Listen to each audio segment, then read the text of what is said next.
Good evening from HTV. There's a new warning tonight over the future of the British aerospace plant at Filton in Bristol. Its managing director says that unless it's awarded work on a British-built replacement for the ageing RAF Hercules, the plant has little visible future. The warning came on a day of a visit by the Duchess of Kent to present an export award.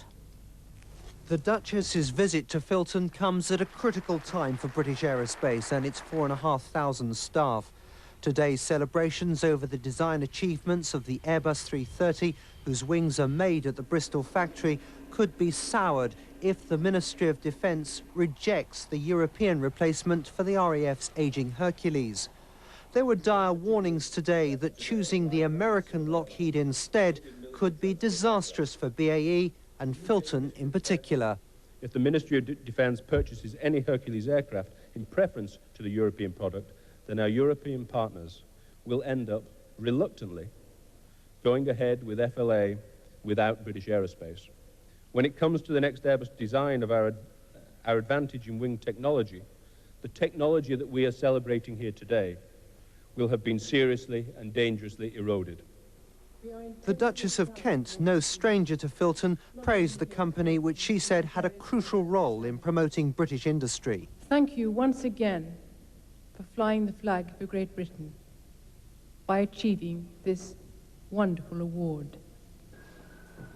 The current Airbus programme involves more than 100 UK aerospace firms employing 25,000 people, generating British exports worth well over £1 billion a year. Securing the European military transport replacement for Hercules could provide at least 5 times that amount in new business, a major opportunity for BAE to establish a firm foothold in the world marketplace. Tomorrow, the Cabinet will confirm defence cuts, which could mean delays on any decision over the project. Ray Tostevin, HTV News, Bristol. And tomorrow's defence review is expected to hit other parts of the region too. Members of the Territorial Army, the part-time soldiers who back up the regular forces, are fighting a last-ditch battle to save their Wiltshire headquarters.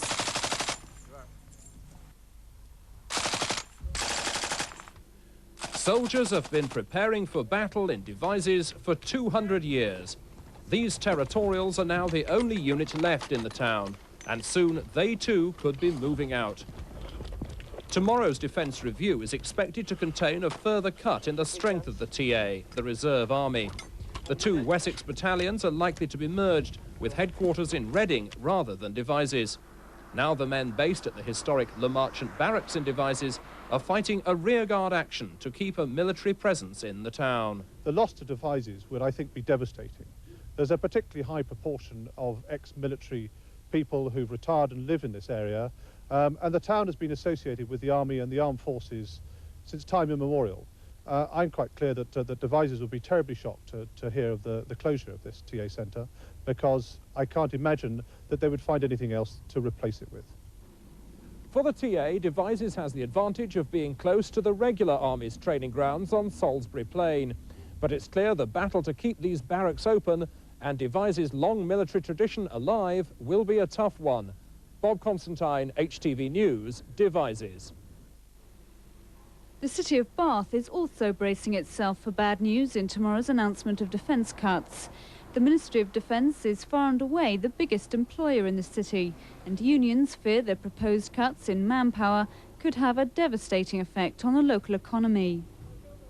Another likely target for cuts is the MOD's procurement offices, being built at Filton near Bristol.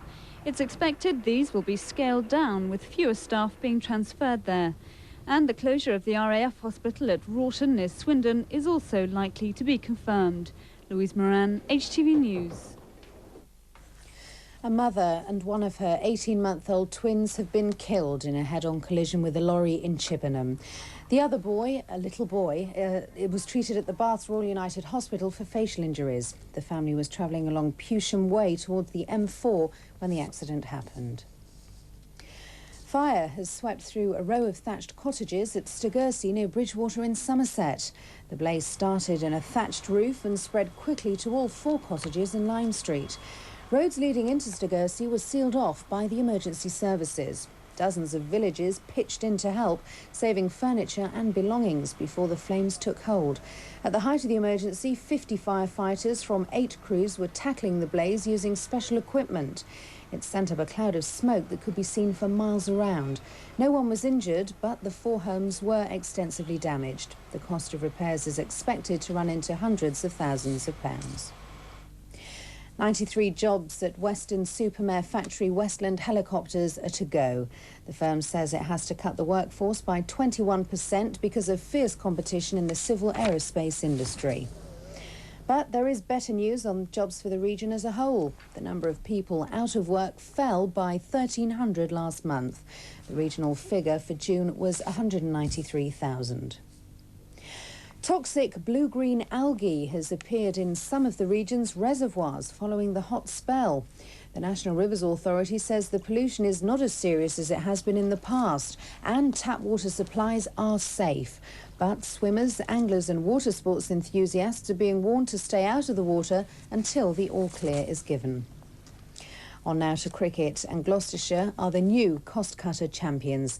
They beat Sussex at Harrogate by 2 wickets with 2 balls to spare. All-rounder Ricky Williams was the hero with 43 not out.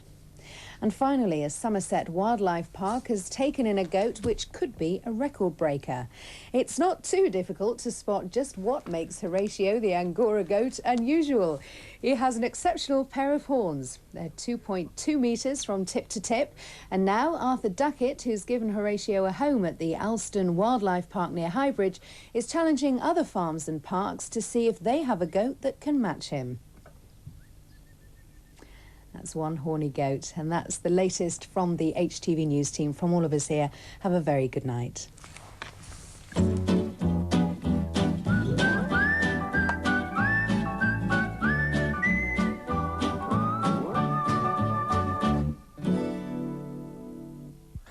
All parts of the West Country will stay dry tonight with clearing skies, although some shallow mist patches are likely in rural areas by dawn.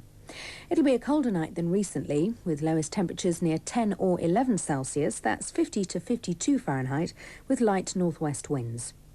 Most places will stay dry and bright, with sunny spells tomorrow, but it will become increasingly cloudy later on in the afternoon and evening, with perhaps a little light drizzle in West Somerset by dusk. Top temperatures will be near 22 or 23 Celsius, that's 72 to 73 Fahrenheit, with light northwest winds. So, cooling off slightly, but still hot, but becoming increasingly cloudy in the afternoon. That's the weather for the West Country for tonight and tomorrow.